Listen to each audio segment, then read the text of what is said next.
Hi, I'm Andrew, And I'm Sam. and we're Envy Board Gaming, and today we're looking at a game that I've been highly anticipating, and that hmm is Fromage from Road to Infamy Games. This game is designed by Ben Rossett and Matthew O'Malley, and it plays in about 40 minutes for 1 to 4 players where you are making cheeses. This is a simultaneous action game, so let me show you how it's played, and we'll come back and tell you our thoughts. Okay, so I went ahead and I set up a game of Fromage. In this game, you're going to have different little sheets that tuck into the board. So let me show you here real quick, actually, hopefully without making too much mess. Each of these little wedges that are like a little puzzle piece are going to have a sheet that is tucked into them for each puzzle, and it's going to be based on the number of players. So in this case, I'm setting up a game of 1 to 2 players, and you can set these up in any order. It does not matter which one is first or second or anything like that. You go like that, and you'll have this. That's how I had it. Okay, perfect. So everybody's going to start their game with 3 different workers. You're going to have a blue cheese, a soft cheese, and a hard cheese worker based on colors. And you're going to have your own cheeses here, which are going to signal the end of the game. So once the last cheese is put out on the board, that would be the end of the game. And each player will also have their own unique player board here. So for example, when you're also starting, depending on where you're sitting around the board, that'll also determine your starting resources. So if you look in the top left-hand corner, you're going to see this little diagram with a 2 and a 1. That's going to determine your starting resources. So if I'm sitting in front of this wedge here, I'm going to get 2 order cards and 1 building, which I have. So I can put the building in my supply, and I can take my order cards. In this game, what you're going to be doing is each round you are going to be playing the wedge that is in front of you. And after that turn, after everybody is finished, the board will rotate and you will go again. What you're going to be doing is you are going to be placing your workers out onto the board.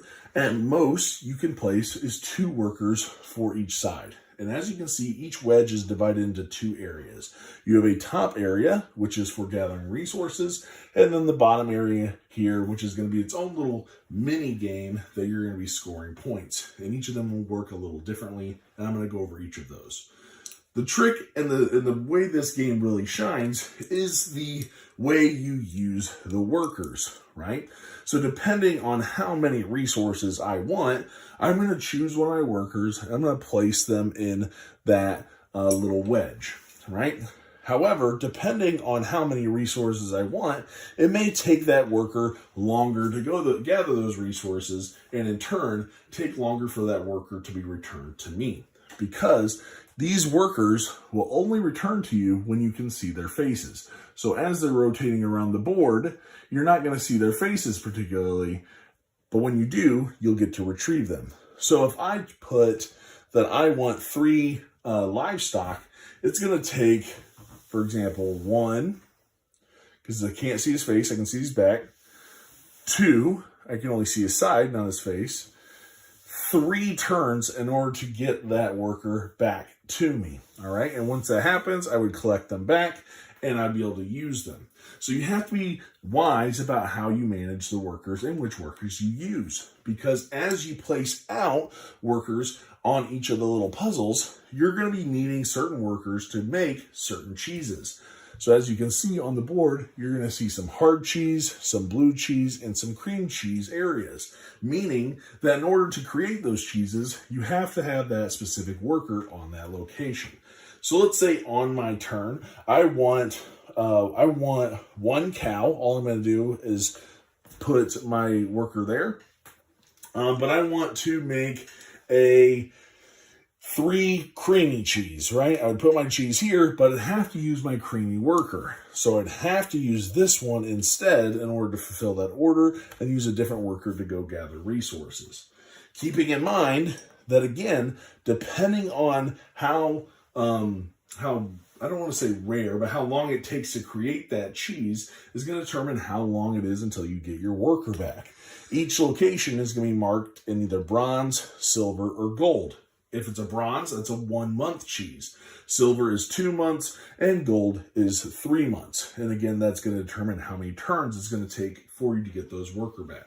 So you have to look out for that as you're playing this round. Also, something you're going to notice is that some of these cheeses are going to have fruit or honey inside of them, okay? And let me take you to your player board to show you how that's working. So throughout the game, you are going to be gathering fruits as a resource, as you can see here. When you gather them, they're going to go in your basket like so.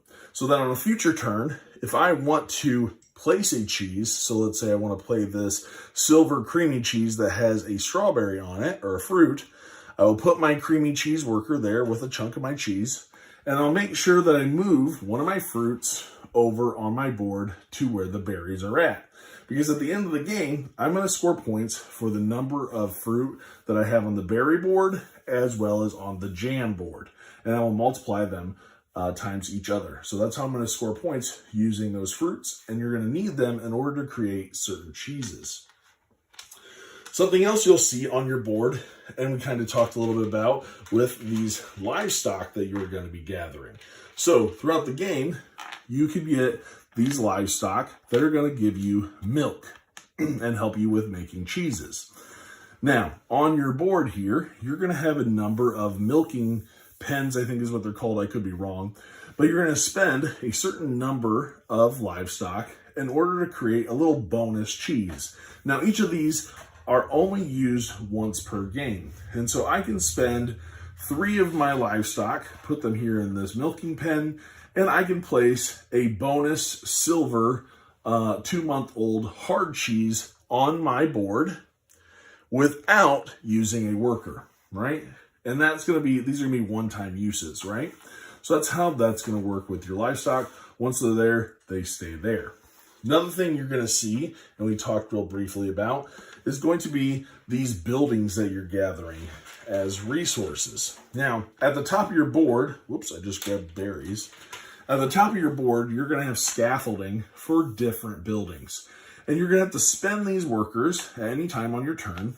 You're going to assign these, not workers, these buildings to these different, one of these 4 scaffolding areas. And once you have completely built, let's say I build this kitchen, then I get to take advantage of the ability for that space. And on every single board, it is different. So everybody's board is asymmetrical.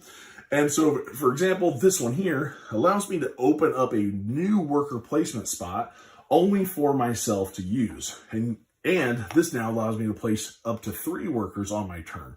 Because I can place it where resources are, where the cheese is, and then here in front of me. And this one always comes back to me within 1 turn. So I don't have to wait 2 or 3 turns in order to get that worker back.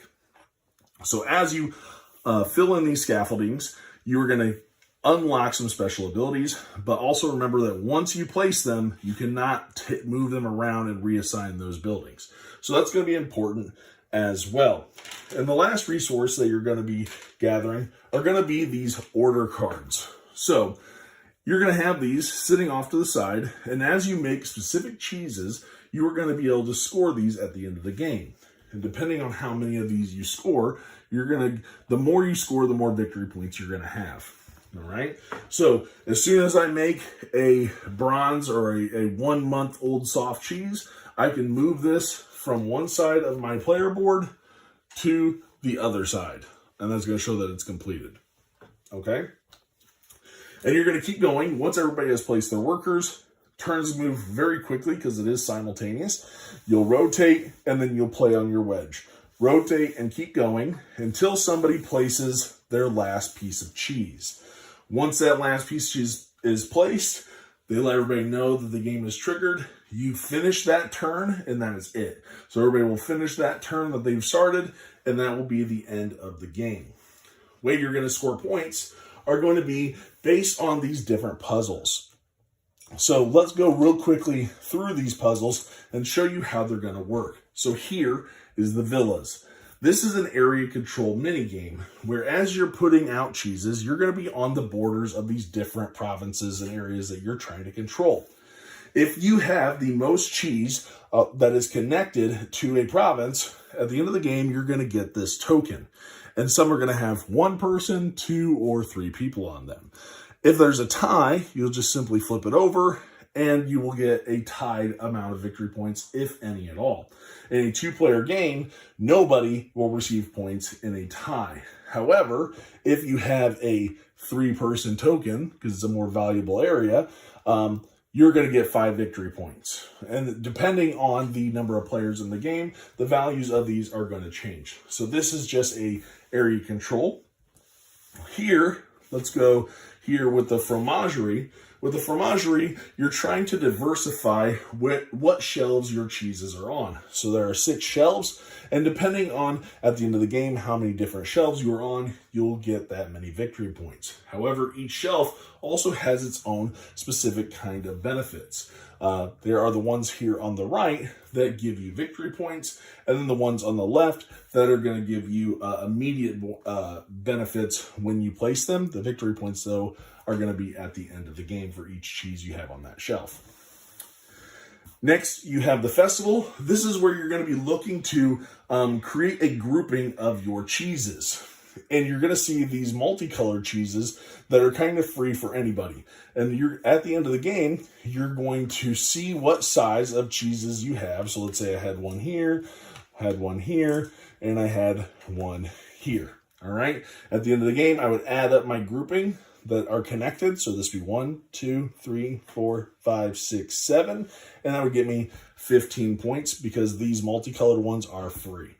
Something to pay attention is the gold ones are adjacent to 2, the silvers are adjacent to 1, and the bronze are not adjacent to any of those bonuses.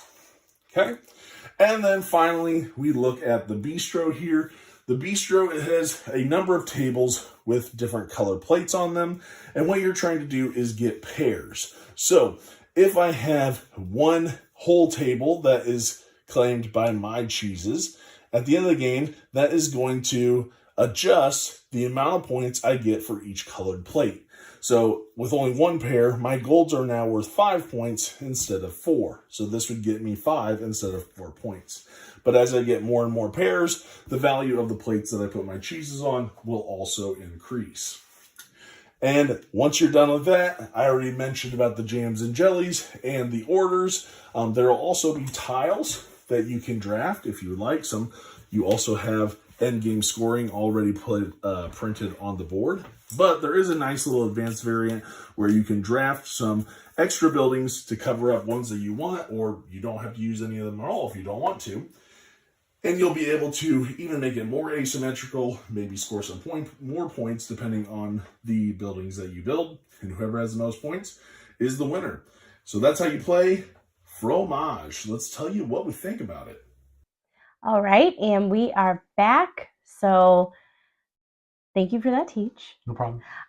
Also, I know this is a game that you were super hyped about after Gen Con. Even a little bit before 2023. 2023 Gen Con. I was about to specify that.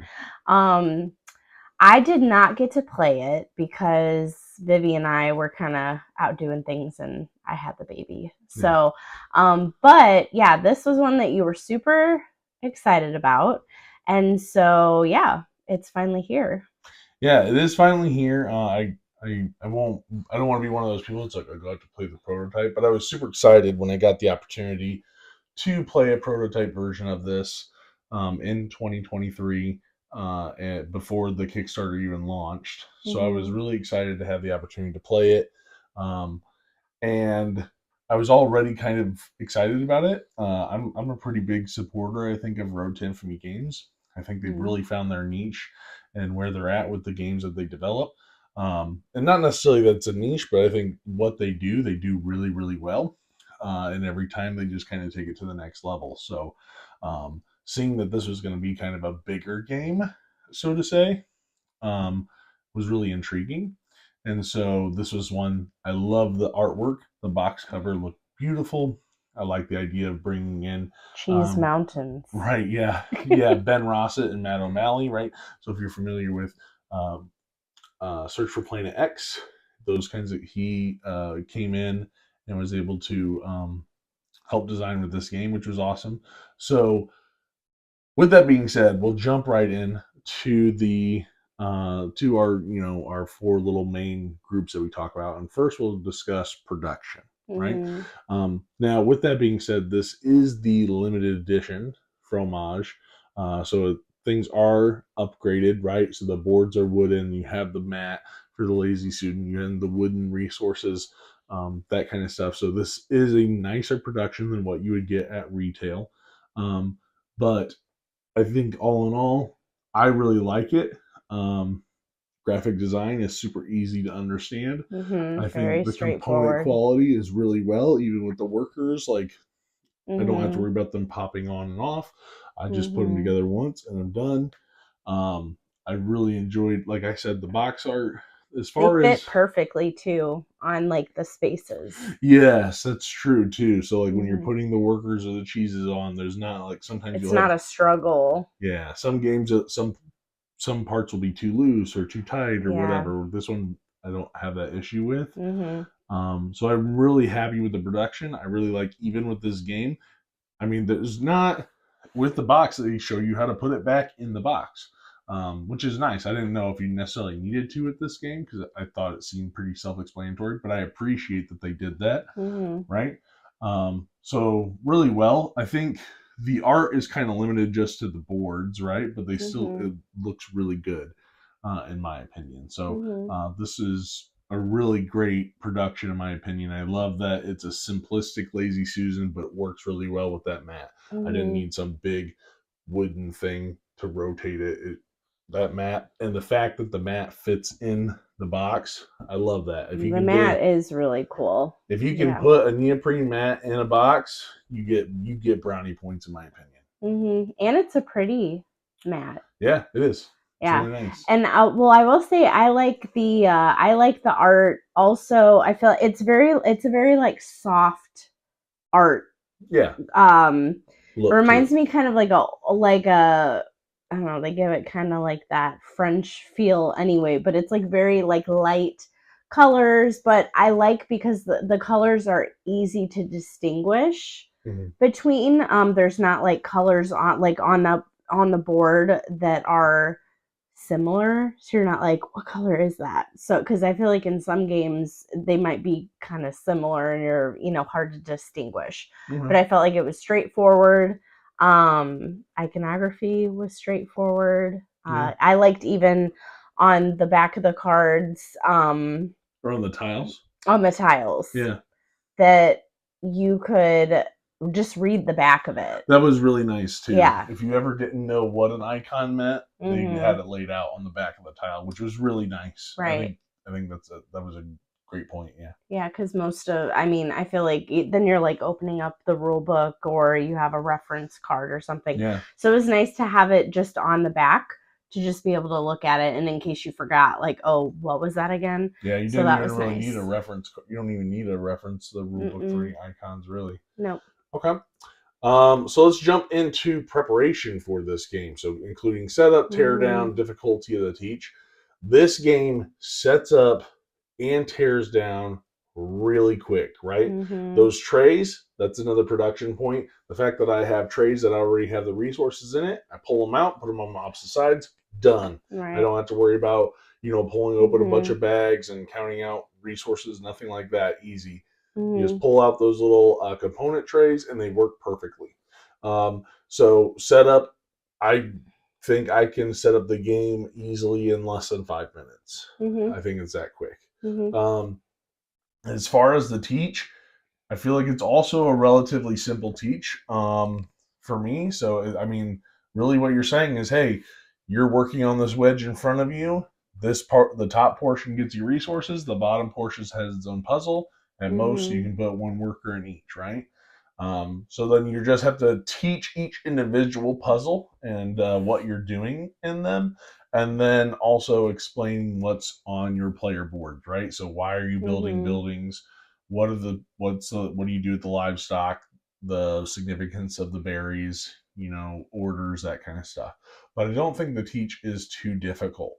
I Mm-mm. think it might take people, if they're not used to the concept of Like I'm like, okay, you gotta if you're making a hard cheese, you gotta use the hard cheese. If you're making a blue cheese, you gotta use the blue cheese worker. If you're making a creamy cheese, right? But overall, I don't think the teach is very difficult. And one thing that I like is that once I've read through the rule book and I've played it, like I read through the rule book, I played a solo game of it, and after that, I didn't have to reference the rule book at all.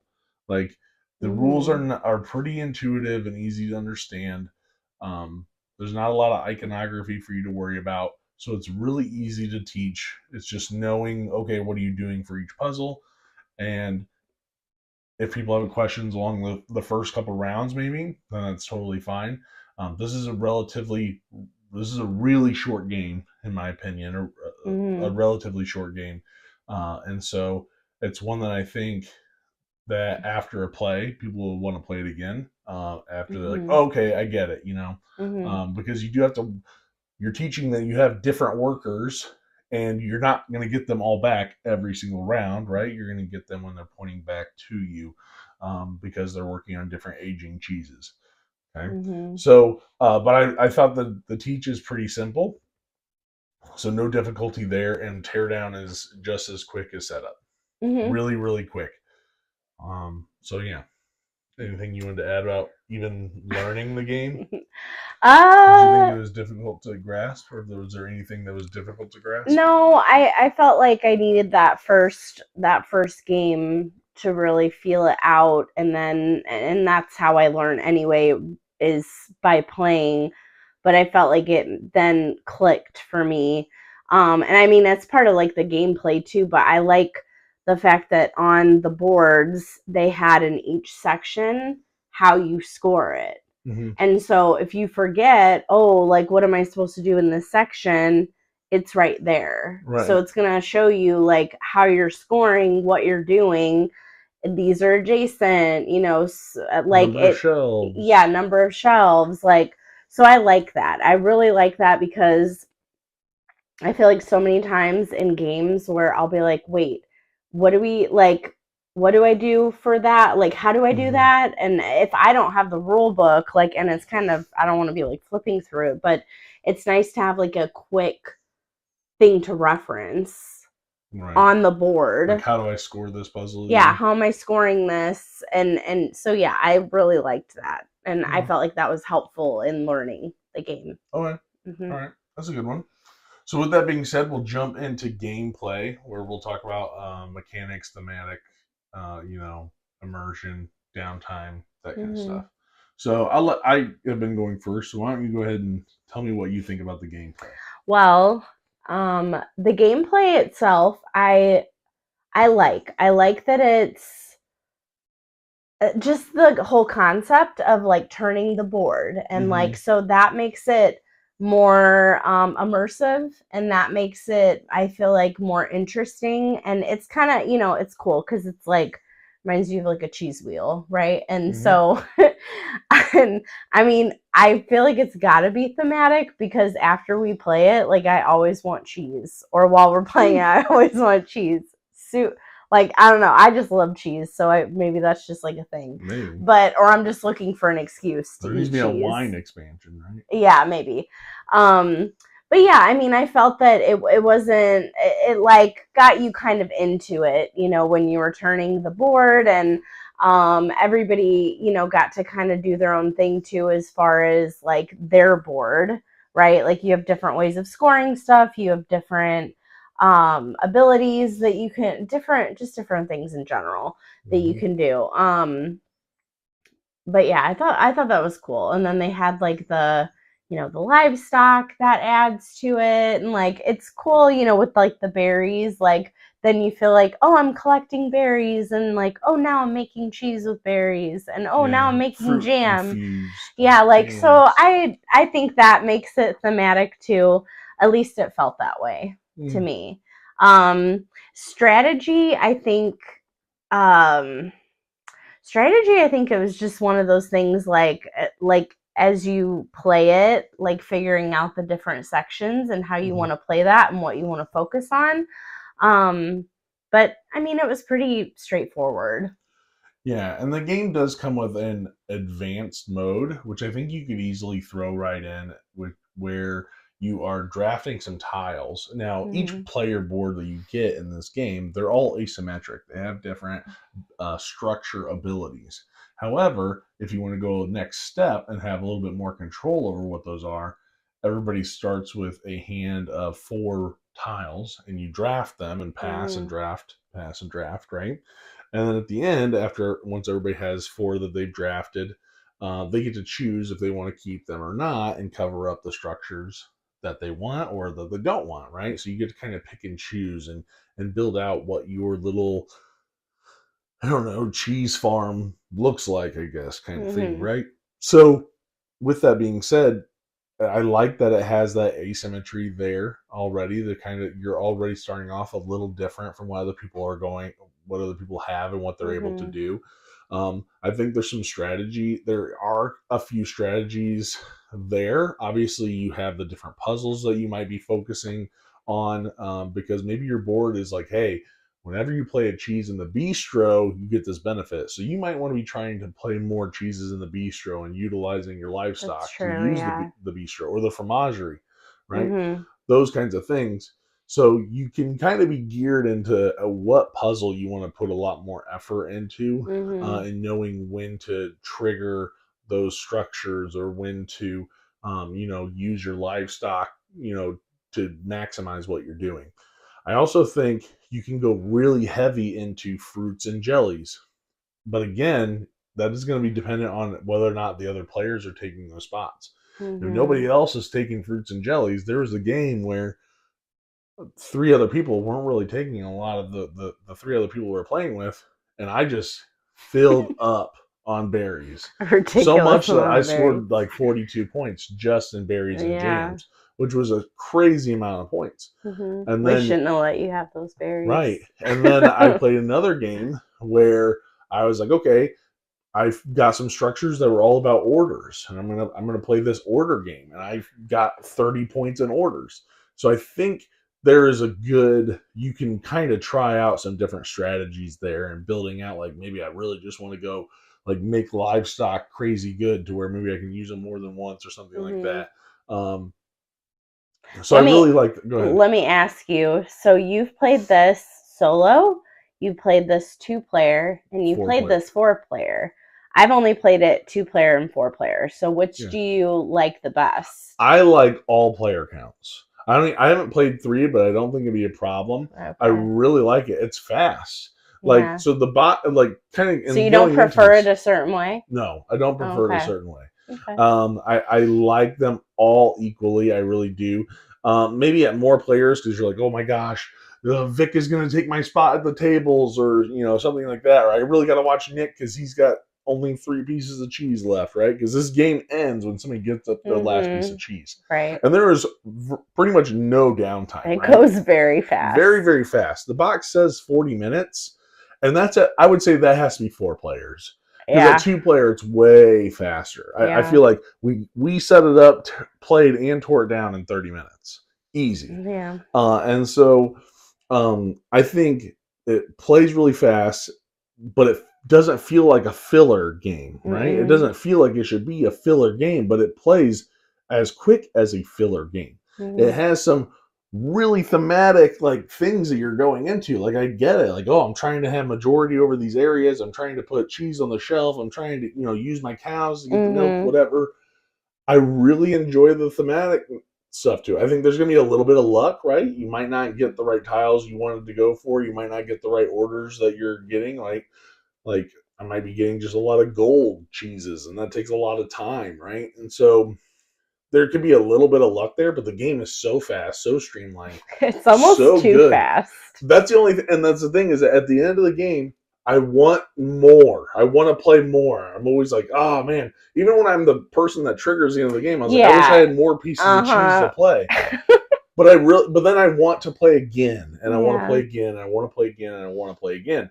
And those are the kind of games that I love. This has those decisions and kind of strategies that I like to be able to just play with and tinker with, but Mm-hmm. it's not a brain burner. But it Mm-mm. plays really quickly, but it doesn't feel like a filler kind of, I can only play a super light game. This is, I mean, it also is a beautiful production. Like, I really like the worker mechanics. Now, I've been told that this is kind of compared to Zolkin a little bit as they're, rotating, but this one, as you're putting out your workers, depending on what kind of cheese you're making, right? If I'm making a 3-month-old cheese or a 1-month-old cheese, I'm gonna have to wait for those workers to come back. So I have to manage my workers. I have to manage what types of workers I'm using, because if I want three fruits, right, or 3 berries, I gotta wait 3 turns for me to get that worker back. And if it's a blue cheese and I really need to make a blue cheese, I don't have that worker. Well, and there could be turns where you got the better places on the board, and so you're gonna wait longer to get your players back. And there's sometimes or your workers back. People are like, oh dang, I wasn't paying attention. I don't have any workers this round. Right? Like, you have to manage those workers the way that you only get 3. Yeah. So, and you can only play at max 2. And so you can set yourself up to where it's about that timing, managing those workers, managing what type of workers, what kinds of cheeses you're building out there. Because you don't want to get to that board that you're like, oh yes, I'm going to do a lot, and you're like, I only have 1 worker and I can't do what I want to do, or I want the resources and I want to make a cheese, but I can't. So I really like that concept. I've never played Zolkin, but I've been told that this game has reminded people of Zolkin. It's one that I do want to play, but I really appreciate that this isn't something I've experienced in a worker placement style game. So I think that's innovative. What I've seen, it feels very innovative. I really like it. So that's something that I truly enjoy, and I like that each wedge is just a different puzzle. Whether I'm doing area control, whether I'm doing, trying to get on different areas, trying to, create a cluster of my cheeses at the festival, whatever it is. And while I'm doing all that, I'm trying to fill orders. I'm also trying to get these multipliers with fruits, right? I really, really enjoy it. This is a game that I was really high on, and I'm still high on it. So I'm going to come in. I'm going to jump right to our return on investment, right? I'll play this anytime, any day, any number of players. I really, really enjoyed this. I knew I had high expectations. I knew I had already experienced it and played it. With that being said, I'm going to let you give your score first. If you can't tell, he really loves it. Let's see. I would give it like a 8.3. That's what I would give it. Okay. Yeah. Anything else you want to share before I... Yeah, I do. Okay, go ahead. I'll wait. So I feel like I would give it a little bit higher. Like, I say 8.3 because I'd give it a little bit higher if, when the game is triggered at the end, everybody gets 1 more turn. Because the game just ends. It just ends. So whoever triggers the end of the game, they get their turn, but you don't. They were just more efficient. I mean, I guess so. But I'm trying to save my cheese, and I'm, working on stuff. So that's the only thing that is a negative for me with this game, is that I love that it is a quick game. I love, quick games, but sometimes it's too quick to the point where it's, abrupt. I don't like abrupt endings to games, because then if I have a plan, I feel like the plan is just, I can't do it. Yeah. So it's a game that I think leaves me wanting more, and that's why I want to keep playing it over and over again. Now, I'll say this before I give my number. Yes, there's only the 4. You have back and front, the tiles you slide in, they're two-sided, so you can kind of mix and match those to give you some replayability, but you're doing the same 4 puzzles.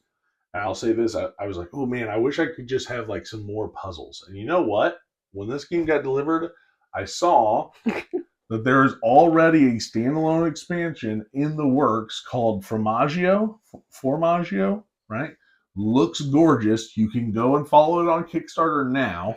I will already automatically be backing it because it looks great. I know I love this game. This game is a 9.5 for me. I really like it. This is right in my wheelhouse. I think Road to Infamy Games is crushing it between Globetrotters and Don't Go In There and Canvas. Like, they are killing it for me. Everything they do, I love the twist that they bring to their game designs and development. Yeah, I it's love true. what Jeff and Andrew are doing there. And so It's I'm very unique. really, really excited about the Mm-hmm. next expansion or, standalone, whatever. I'll Mm-hmm. definitely be supporting that next one. Highly recommend that if you get a chance to try this one out, to jump on that opportunity, just because I think this is a kind of game that a lot of people can gravitate to and really enjoy, just by the table presence and the gameplay itself that comes in. This is a really tight package. Really enjoy this game. Highly, highly recommend Fromage 9.5 for me.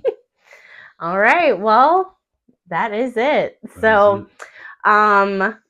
make Please like, sure. comment, subscribe. Oh, well, I was going to do that part, but Oh, go you go for it. ahead. Yeah. Be sure to subscribe and like, and make sure you turn on the alerts so you get notifications when we get new games. New See, I'm already screwing it up. No, you're good. New reviews. But yeah, comment if you played Fromage before, if this is, something that is your thing, or not. But yeah, so we will catch you on the next one. It's so Gouda. Oh my gosh, you're waiting to say that.